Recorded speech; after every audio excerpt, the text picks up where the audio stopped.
योग हा शब्द डोळ्यासमोर आला की सर्वांना वाटते कठीण आसने. असे नाही. योग म्हणजे फक्त आसने नाही. जेव्हा तुमचं मन, शरीर आणि बुद्धी एकत्रितपणे एकमेकांना समजून घेऊन एखादी कृती करतात किंवा काम करतात, तेव्हा घडतो तो योग.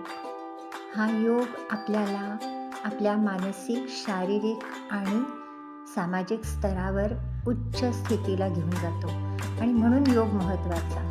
योग किंवा आसने करून तुम्हाला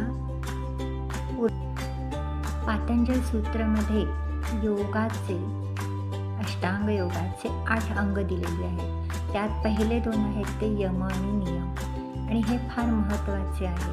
जे नियम आपण आपल्या शरीराच्या शुद्धतेला अनुसरतो, तेच नियम आपल्याला पूर्ण आपल्या सामाजिक किंवा शारीरिक उन्नतीचा मार्ग दाखवतात, म्हणून ते महत्त्वाचे.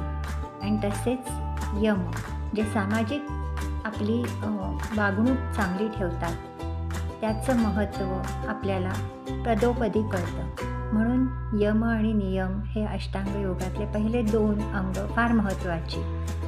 आणि ह्याच ठिकाणी आपलं पहिलं येतं योग म्हणजे प्रत्याहार. तुम्ही पहिलं म्हणजे कुठल्याही आपल्या इंद्रियांवरचा निग्रह हा महत्त्वाचा असतो. कोणतीही गोष्ट समजून घेताना, कोणतीही कृती करताना आपलं मन, आपलं शरीर आणि आपली सर्व इंद्रिय आपल्या ताब्यात असली पाहिजे. जसे तुम्हाला हे पदोपदी समजतं, जसं आपल्याला शिकताना आहे किंवा एखादी गोष्ट समजून घेताना असो, आपल्याला ती कृती पूर्णपणे कळली आहे की नाही, तर हे त्यासाठी आपल्याला मन आणि आपलं शरीर एकमेकांशी जोडलेले असणं आवश्यक आहे.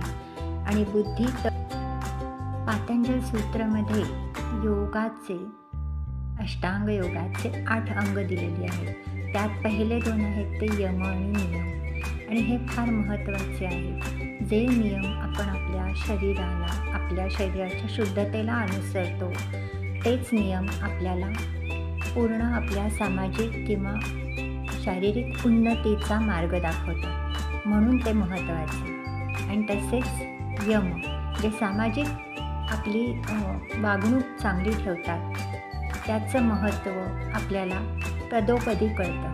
म्हणून यम आणि नियम हे अष्टांग योगातले पहिले 2 अंग फार महत्त्वाचे.